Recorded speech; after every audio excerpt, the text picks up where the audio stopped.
Welcome back viewers, मैं Mohammad हादिस। Licensing के हवाले से हम बात करें और आज का टॉपिक है क्लाइंट एक्सेस लाइसेंस।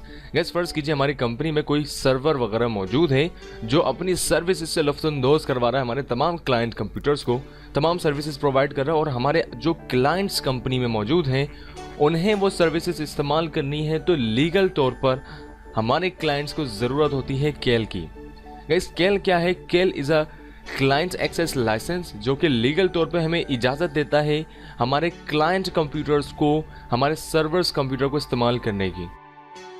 जो सर्वर कंप्यूटर्स की हमारी सर्विसेज हैं उन्हें हम लीगल तरीके से हम इन तमाम क्लाइंट कंप्यूटर्स तक एक्सेस करवा सकते हैं बजरिया क्लाइंट एक्सेस लाइसेंस। एक बात तो हमने लास्ट वीडियो में गाइस जान ली थी कि जो फाइल सर्वर्स वगैरह हैं या जो सर्वर 2012 के जो एडिशंस हैं बेसिकली उनको अगर हम लाइसेंस शुदा लें तो उनका क्या प्रोसीजर है, कौन कौन से लाइसेंस मौजूद हैं, और अगर हम क्लाइंट साइड से भी एक्सेस करवाना चाहें तो एक लाइसेंस हमें ये वाला भी रिक्वायर्ड होता है जिसको कहते हैं हम केल। अच्छा गाइज, आइए इस पर मजीद जानते हैं कि केल्स के कितने टाइप्स हैं। इसके 3 टाइप्स हैं गाइज। नंबर 1 जो है वो यूजर स्केल्स है, नंबर 2 जो है वो डिवाइस स्केल्स है। गाइस इसमें बिल्कुल लाइसेंस का कॉन्सेप्ट ऐसा ही है जैसे हमारी कंपनी में यूजर्स एंड डिवाइसेस की रिक्वायरमेंट होती है कि कितने यूजर्स हमारे पास या कितने एम्प्लॉयज कंपनी में कंप्यूटर चला रहे हैं और कितनी डिवाइसेस बेसिकली हमारी कंपनी में रन हो रही हैं, चल रही हैं। उस लिहाज से हम फिर ये लाइसेंस वगैरह जो हैं परचेज करते हैं। तो यूजर्स एंड जो डिवाइस स्केल्स हैं, मैं फिर यहाँ एक लाइन के जरिए मेंशन करता चलें कि ये यूजर्स एंड डिवाइस जो सर्विसेज हैं हमारे सर्वर की, वहाँ पर हमें क्या रिक्वायर्ड होता है? Users and device skills required होती हैं ताकि हम उन सर्वर्स की जो सर्विसेज हैं वो लीगल तौर पर एक्सेस करवा सकें। अच्छा, सबसे लास्ट में एक और होता है जो कहलाता है RDS स्किल्स, यानी रिमोट डेस्कटॉप सर्विसेज का क्लाइंट एक्सेस लाइसेंस है। तो ये 3 किस्म के लाइसेंस है guys, user skills, device skills and RDS skills. I hope आपको टाइप्स तो क्लियर हुए हों। अब चलते हैं बारी बारी तमाम स्किल्स के ऊपर कि ये क्या काम कर रहे हैं। नंबर 1 हमारे पास आता है गाइस यूजर स्केल्स। गाइस फर्ज कीजिए हमारी कंपनी का सिनेरियो ऐसा है, हमारे पास 2 सर्वर मौजूद हैं, फाइल सर्वर, और हमारे पास 3 कंप्यूटर्स एंड 2 यूजर्स अवेलेबल हैं। अब इस सिनेरियो में गाइस क्या है कि यूजर्स कम हैं एंड डिवाइसेस ज्यादा हैं। अब अगर मैं चाहूँ कि पहला वाला और जो दूसरा वाला कंप्यूटर है वो इन दोनों सर्वर से सर्विसेज ले सके तो हमें इन दोनों यूजर्स के लिए जो परचेस करना है वो है यूजर स्केल्स। ठीक हो गया। अच्छा, नेक्स्ट आते हैं, अगर यही यूजर्स हमारे जो यही वाले यूजर्स हैं, यही दोनों यूजर्स अगर हमारे तीसरा कंप्यूटर को इस्तेमाल करते हुए भी वो उन सर्वर्स की सर्विसेज इस्तेमाल कर रहे हैं तो तब भी हमें किसी एक्स्ट्रा लाइसेंस की जरूरत नहीं है क्योंकि हमने इन दोनों के लिए ऑलरेडी यूजर केल परचेस कर लिया था। तो यही दोनों यूजर्स अगर मुदाखलत करें हमारे तीसरे पीसी पे तो बेसिकली हमें कोई लाइसेंस मजीद रिक्वायर्ड नहीं है क्योंकि हमने इन्हीं के लिए पहले यूजर केल यानी user client access license purchase कर लिया था। अब ये जो यूजर्स हैं वो किसी भी डिवाइस पे जाकर एक्टिवेट हों, ये बस अपने यूजर से एक्टिवेट करेंगे और वो लाइसेंस इनके साथ साथ अटैच रहेगा, चाहे ये डिवाइस कोई सी भी यूज करें उस एनवायरनमेंट में। आई होप आपको यहाँ तक बातें क्लियर हुई हूँ। तो इससे सीधा सीधा ये साबित होता है कि अगर हमारे पास डिवाइसेस ज्यादा हों और यूजर्स कम हों तो ऑब्वियसली हम कौन सा लेंगे? यूजर केल्स लेंगे। इसकी वजह यह है कि अगर हम डिवाइसेस की तरफ जाएंगे तो डिवाइसेस ज्यादा है और हमें लाइसेंस जो है वो महंगा पड़ेगा फिर। तो गाइस यूजर जो लाइसेंस है, जो यूजर का केल का जो लाइसेंस है वो वहां हम परचेस करते हैं जहां यूजर्स की तादाद कम हो बनिस्बत डिवाइसेस के, ताकि आपका जो बजट है वो भी ज्यादा एक्सपेंस ना हो और आपके लाइसेंस रिक्वायरमेंट भी कंप्लीट हो जाए। इस वजह से माइक्रोसॉफ्ट ने यूजर केल्स लॉन्च किए। आइए जानते हैं गाइस नेक्स्ट बात, डिवाइस केल्स क्या होते हैं। गाइस फर्स्ट कीजिए हमारे पास वैसे एनवायरनमेंट चल रहा है, अब की दफा 3 कंप्यूटर्स मौजूद हैं और उसके साथ 2 सर्वर्स अपनी सर्विसेज प्रोवाइड कर रहे हैं और यूजर्स जो है अब की दफा हमारे पास ज्यादा यूजर्स हैं।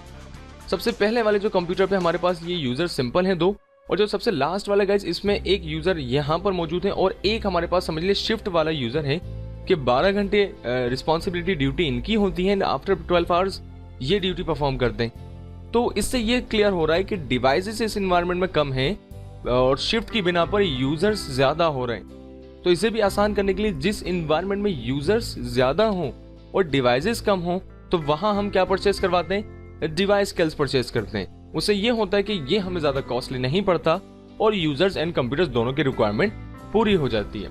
तो आई होप आपको डिवाइस एंड यूजर स्किल्स के बारे में तो बखूबी समझ आ गया हो। It's all about client access license. Alright जी, सबसे लास्ट आता है guys RDS skills, remote desktop services. Guys first कीजिए, हमारे पास जो RDS स्केल्स है ये कब रिक्वायर्ड होता है? जब हमारी कंपनी में कोई मुख्तलिफ सर्वर्स चल रहे हो, वही माहौल है, ये सर्वर्स हमारी सर्विसेज ही प्रोवाइड कर रहे हैं आगे। और ये कहाँ प्रोवाइड कर रहे हैं? कोई लोकेशन पर, कोई रिमोट लोकेशन पर, कोई वैन लिंक के ऊपर हमारे पास अगर कनेक्शन हमारी कंपनी से कनेक्ट करता है, चाहे वो VPN से हो या चाहे जस्ट वैन लिंक से आ रहा है वो, और वो जो थर्ड पार्टी है वो हमारे इन सर्विसेज को इस्तेमाल करना चाहती है जो हमारी कंपनी में सर्वर्स प्रोवाइड कर रहे हैं, तो उन्हें क्या रिक्वायर्ड होगा गाइस? RDS कैल, यानी रिमोट डेस्कटॉप सर्विसेज का जो कैल है वो बेसिकली हमारे थर्ड पार्टी जो है, वो जो थर्ड पार्टी लोग हैं वो हमारी कंपनी में आकर हमारी सर्विसेज को इस्तेमाल करना चाहते हैं रिमोट लोकेशन से, तो उसके बिना पर हमें RDS कैल्स रिक्वायर्ड होता है, जिसका मतलब ही क्या है कि रिमोट डेस्कटॉप सर्विसेज कैल्स रिक्वायर्ड है। आई होप आपको यहाँ तक बातें क्लियर हुई हो। और इस RDS कैल को हम एडिटिव कैल भी कहते हैं, क्योंकि ये एडिशनली हमारी जो माइक्रोसॉफ्ट की एक्स्ट्रा सर्विसेज है जिनमें एक्सचेंज एंड SQL सर्वर, उन्हें भी सपोर्ट करता है। अगर मुझे एक्सचेंज और SQL सर्वर्स की सर्विसेज भी प्रोवाइड करवानी है कंपनी में, तो मुझे RDS कैल्स रिक्वायर्ड होगा, जिसकी एक्टिवेशन हमें करनी पड़ती है। तो गाइस 3 टाइप्स ऑफ कैल्स हैं, user, device and RDS। Users वहां लगते हैं जहां हमारे पास यूजर्स की तादाद कम हो एंड डिवाइसेस ज्यादा हो। डिवाइसेस वहां लगते हैं जब डिवाइसेस ज्यादा हो एंड यूजर्स कम हो, यूजर्स ज्यादा हो, डिवाइसेस कम हो, तो हम डिवाइस वाले कैल्स परचेस करते हैं। एंड लास्ट वन है RDS कैल्स, जो कि दो सिचुएशन पर फिक्स होता है। नंबर 1 कि हमारी कंपनी को अगर कोई रिमोटली एक्सेस करवाना चाहता है तो पर क्लाइंट हम उन्हें RDS कैल्स परचेस करवाएं। एंड नंबर 2 इसको हम एडिटिव कैल कहते हैं, यानी ये एडिशनली तौर पे हमारे exchange servers and SQL servers को भी सपोर्ट करता है क्लाइंट साइड से एक्सेस करवाने के लिए। आई होप गाइस आपको यहाँ तक बातें क्लियर हुई हो। अब जरा बात करते हैं कि जो क्लाइंट एक्सेस के जो टूल हैं, एक्चुअल गाइस 2 महीने पहले एक कॉल मौसूल होती है और एक जनाब एक एनवायरनमेंट से वाबस्तगी रखते हैं कंपनी के माहौल में, लेकिन वहाँ एक इशू ये आ रहा है कि उन्हें यह अंदाजा नहीं हो पा रहा कि उनके पास यूजर्स ज्यादा हैं कि कंप्यूटर ज्यादा हैं, और वो इस हिसाब को लगाने के बावजूद भी थोड़े से कंफ्यूज हैं कि उन्हें कितने लाइसेंस परचेज करने चाहिए। तो खास तौर पे ऐसे हजरात के लिए जिन्हें मुश्किलात का सामना आ रहा है कि कौन से लाइसेंस उन्हें परचेज करने चाहिए, वो इन तीनों टाइप्स ऑफ लाइसेंस में, स्पेशली क्लाइंट एक्सेस, तो माइक्रोसॉफ्ट ने क्या किया? आप गूगल पर जाए गाइस, वहां लिखिए क्लाइंट एक्सेस लाइसेंस कैल टूल, और आप देख सकते हैं कि दूसरी वेबसाइट जो यहाँ मेंशन है वो जब आप खोलेंगे तो वहां उस वेबसाइट पे गाइस क्या है, एक माइक्रोसॉफ्ट ने डिसीजन टूल बनाया हुआ है, यानी आप उस वहां जाके अपने कंपनी का बताएं कि आपके पास इतने कंप्यूटर्स हैं, इतने नंबर ऑफ एम्प्लॉयज आपकी कंपनी में काम कर रहे हैं, और वह जस्ट एक फॉर्म होगा, उस फॉर्म को आप सबमिट करके नेक्स्ट करेंगे तो माइक्रोसॉफ्ट आपको रिकमेंड करेगा कि आपको कितने यूजर्स या कितने डिवाइस कैल्स वगैरह हर कंप्यूटर, ईच कंप्यूटर्स के लिहाज से रिक्वायर्ड है। अब वो चाहे आपके स्मार्टफोन्स शामिल हों, आपके टैबलेट्स हों या आपके यूजर्स हों। आई होप आपको यहाँ तक बातें क्लियर हुई हों। अच्छा, इसके अलावा एक नजर और डालते हैं गाइस, देखिएगा अब जो डायग्राम्स हम आपके सामने शो करने वाले गाइस, ये डायग्राम्स हमने किताबों से लिए माइक्रोसॉफ्ट के, और वो इस बात को, इन कैल्स लाइसेंसिंग को कैसे परफॉर्म कर रहे हैं आप जानिएगा। गाइस दूसरी वाली डायग्राम में आपको दिखाते हैं टाइप्स ऑफ विंडोज, यानी सर्वर 2012 के जो क्लाइंट एक्सेस लाइसेंस है वो 3 किस्म के। यूजर कैल्स के अंदर आप देख सकते हैं गाइस एक यूजर है जो मल्टीपल डिवाइसेस चला रहे हैं। डिवाइस कैल्स के अंदर आप देख सकते हैं गाइस एक डिवाइस है जो मल्टीपल यूजर्स एक्सेस करवा पा रहे हैं। Single device with unlimited users, और ये सिंगल यूजर है विद अनलिमिटेड डिवाइसेस, यानी सिर्फ अगर समझा जाए तो बहुत आसान सा पहलू है, बहुत आसानी से रिजॉल्व हो जाएगा। नंबर लास्ट है गाइस RDS कैल्स। आप देख सकते हैं कि ये जो यूजर्स हैं वो रिमोटली कहीं और से हमारे पीसी को एक्सेस करवा रहे, तो वहां पर हमें RDS कैल रिक्वायर्ड होता है। अच्छा, एक और बात यहाँ मेंशन करते चले गाइस, स्पेशली ये कि लेटेस्ट वर्जन कैल्स अगर हम परचेस करते हैं तो क्या फायदा होता है। गाइस फर्स्ट कीजिए, मैंने जो 2008 का कैल है, यानी जो सर्वर 2008 था उसका क्लाइंट एक्सेस लाइसेंस अगर हम परचेस करते हैं तो वो जो सर्विसेज हैं वो 2008 और 8.2 पर भी काम करेंगी, और उनकी सर्विसेज हमारी विंडोज सर्वर 2003 पर भी काम करेंगी, लेकिन वो चूंकि पुराना वर्जन होगा तो वो हमारे सर्वर 2012 के ऊपर वर्क नहीं कर पाएगा। तो हमेशा यही मशवरा दिया जाता है कि कभी भी अगर आपकी कंपनी में कैल परचेज किए जा रहे हैं तो उन्हें आप लेटेस्ट परचेज कीजिए। जैसे अगर 2012 का कैल अगर आप परचेज करते हैं क्लाइंट एक्सेस लाइसेंस, तो वो सर्वर 2012, सर्वर 2008 और सर्वर 2003 इन तीनों को एक्सेस करवा सकेगा। यही बात है हमारे लेटेस्ट वर्जन की।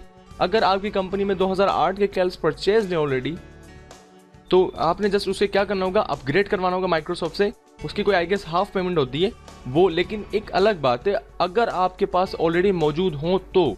अदर साइड जो न्यू लोग हैं, जो डिप्लॉयमेंट साइड लगे हुए हैं, वो सर्वर 2012 के या इससे भी ज्यादा जो लेटेस्ट सर्वर्स मार्केट्स में मौजूद हो सकता है चंद टाइम बाद ये वीडियोस पुरानी हो जाएं और लेटेस्ट वर्जन आ जाए, तो आपने हमेशा लेटेस्ट के ऊपर ही जाना है और ये कहलाता है हमारे पास क्लाइंट एक्सेस लाइसेंस।